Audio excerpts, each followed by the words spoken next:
do.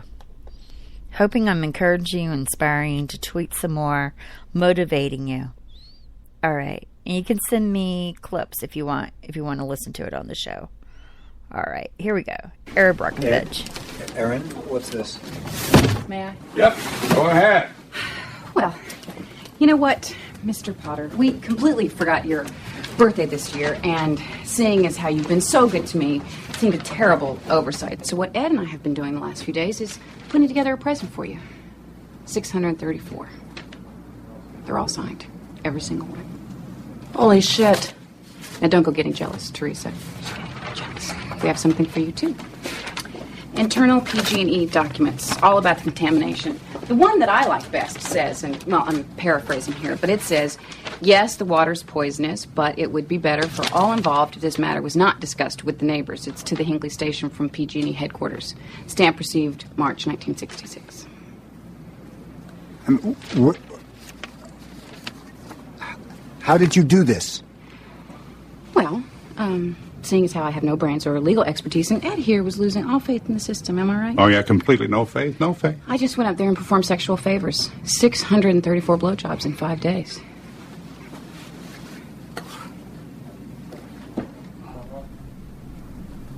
I'm really quite tired. There we go. Well, I'm not asking you to perform sexual favors at all, but I am asking you to tweet hashtag CDC whistleblower. All right. And if you look at my Spreaker account, you'll find the name of my account is hashtag CDC whistleblower, just in case you need to learn how to spell it. So let's go with another clip from Aaron Brockovich. I like this one too. Let it inspire you. We're all Aarons. Counselors? Counselors?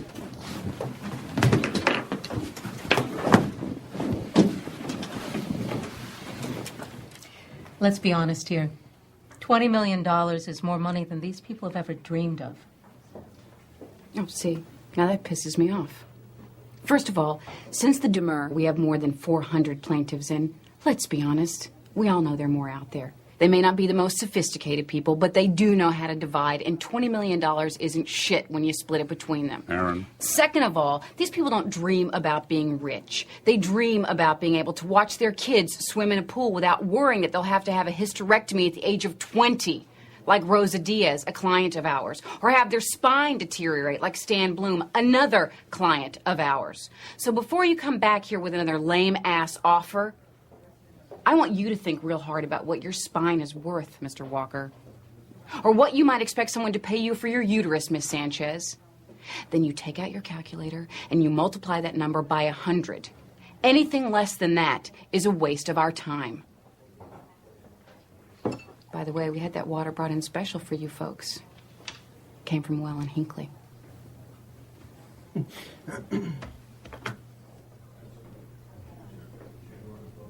I think it's almost over. Where's that noise coming from? I think this meeting's over. Damn right it is. I love this scene. Jennifer, pass the popcorn. Okay. But unfortunately, in our vaccine world, we're not allowed to sue the vaccine manufacturer.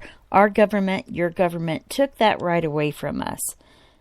Fortunately, in this movie, Aaron Brockovich, they were able to sue PG&E for the problems they caused. Now, another movie that I draw inspiration from is the HBO production of The Normal Heart, starring Julia Roberts. And it has to do with the AIDS epidemic. Ironically, I remember studying this back in the early 80s. I was interested in diseases at that time. I was a strange child. And matter of fact, I'm talking too much about myself. Let's listen to the clip, shall we? I am taking care of more victims of this disease than anyone in the world. We have more frozen blood samples, more data of every kind, and much more experience. Dr. Bruckner, The government's position is this. There are $5 million in the pipeline for which we have received over $55 million worth of requests. $5 million doesn't seem quite right for some 2,000 cases. The government spent $3 million investigating 7 deaths from Tylenol. We're entering the 3rd year. We have voted to reject your application for funding. Oh? I'd like to hear your reasons. The direction of the research you're suggesting is imprecise and unfocused. Oh, it is it? You don't know what's going on any more than I do. Could you tell me precisely why you're blocking my efforts? Dr. Bruckner, there are now other investigators. This is no longer only your disease, though you seem to think it is. Oh, I do I? And you're here to take it away from me, is that it? Well, I'll let you in on a little secret, Doctor. You can have it. I didn't want it in the first place. You think it's a privilege to watch young men die? What am I arguing with you for? You do not know enough to study boiled water. How dare you come down here and judge me? We only serve on this peer review panel at the behest of Dr. Murray. Another idiot. And, by the way, a closeted homosexual doing everything in his power to sweep this under the rug. And I vowed I'd never say anything like that in public. How does it always happen that all of the idiots are always on your team? How can you refuse to fund my research or not invite me to participate in yours? Your National Institutes of Health received my first request for money 2 years ago. It took you 1 year just to print up application forms. It's taken you 3 years from my first reported case just to show up here for a look. And the paltry amount of money you are forcing us to beg for out of the $4 billion you now receive each and every year to protect the health of the American people won't come to anyone before only God knows when. A promising virus has been discovered in France. Why do you refuse to cooperate with the French? Why are we told not to cooperate with the French? Just so you can steal a Nobel Prize while something is being passed around that causes death? Women have been discovered to have it in Africa, where it is clearly transmitted heterosexually. It is only a question of time. We could all be dead before you do anything. You want my data? You want my ideas? You want my papers? Take them! Just do something with them! There's Marcella.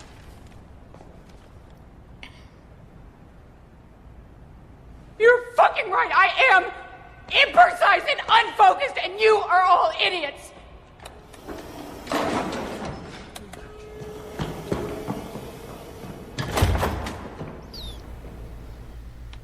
I see Marcella Piper Terry of vaxtruth.org. Please check it out as our researcher. I mean, she's tireless. She's energetic. She's passionate. She knows what she's talking about, just like the character that Julia Roberts was portraying in The Normal Heart. Now, there's another character in The Normal Heart, a piece that I really identified with, and he's a writer. I'm a writer, too, by the way. And I like to do visual writings. Well, anyway, I'll talk about that another time. I saw that some people were talking about some tweets I had written. And if you do it the right way, it can create a visual impact and really get them to understand that this is real. It will put them in the moment. So this is a character by the name of Mickey. It's his monologue in the HBO's production of The Normal Heart. I want to talk a little bit about The Normal Heart as well. Why can't they find the virus? Baby, it takes time.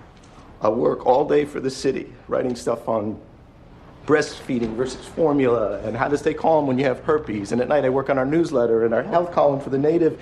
And I can't take it anymore. I have written about every single theory. Repeated infection by a virus, new appearance by a dormant virus, single virus, new virus, old virus, multivirus, partial virus, latent virus, mutant virus. Take it easy, No, we mustn't forget about fucking and sucking and kissing and blood and voodoo and drugs and poppers and needles and Africa, Haiti, Cuba, blacks, amoebas, pigs, fucking Uranus.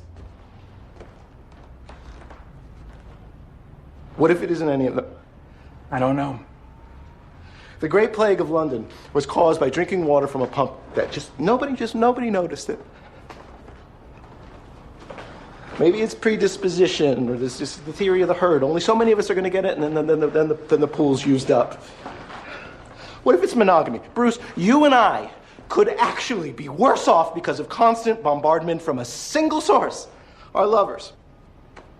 So maybe the guys who go to the best, maybe they've built up the best immunity. I don't know. I don't know what to tell anybody anymore, and everybody asks me, who's right? I don't know. Who's wrong? I feel so fucking inadequate. How can we tell people, stop? It's just, it might be caused by I don't know. That's exactly how I feel. And maybe he's right. And that scares me. Nettie, you scare me. You really think the president, that he wants this to happen? You really think the CIA has unleashed germ warfare to kill off all the queers that Jerry Falwell doesn't want? Mickey, try to hold on. To what? I used to love my country.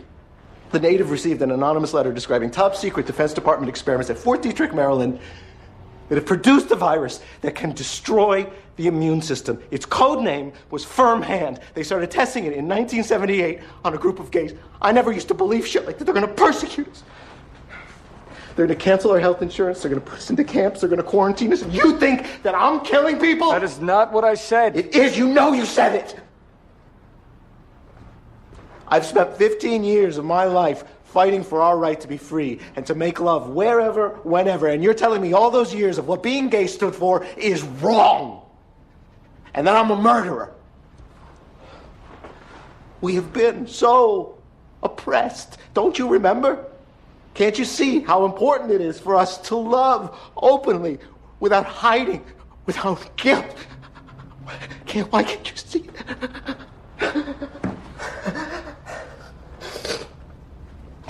I went to the top of the Empire State Building. Okay, I'm taking you home. You can jump off from there where nobody's looking. All right, Mickey, let's go home right now.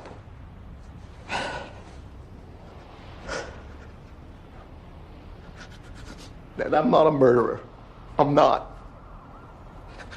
All my life I've been hated for being gay, for being short, for being Jewish. So go ahead, you tell everybody. Tell everybody that we were wrong, and I'm sorry. Someday, somebody's gonna come along. And they're going to stick the knife in you and tell you everything that you fought for. Your whole life is shit.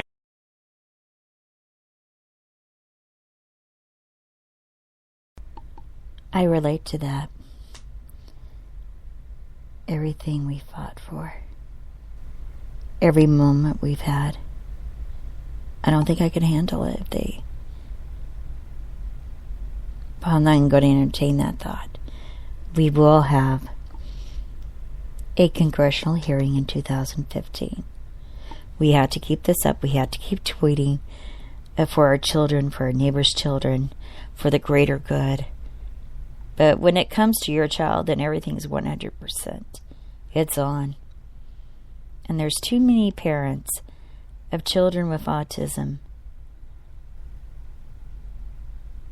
There's just too many.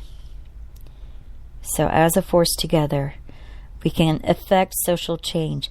Even if you just do 3 retweets, we appreciate it. I want you to know we appreciate it. You know, maybe you're a writer. Maybe you're a graphic artist. Maybe you do podcasting like I do sometimes. You know, connect with me.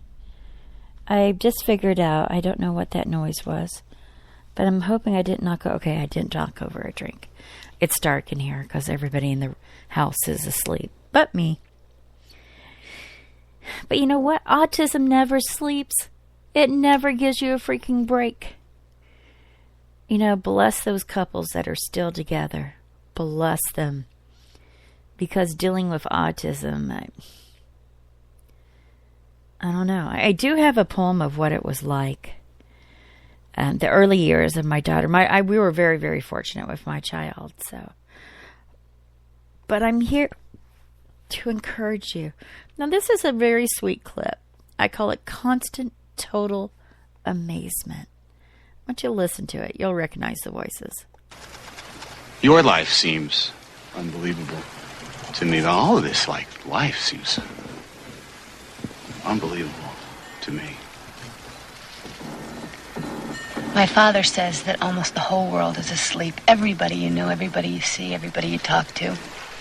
He says that only a few people are awake, and they live in a state of constant, total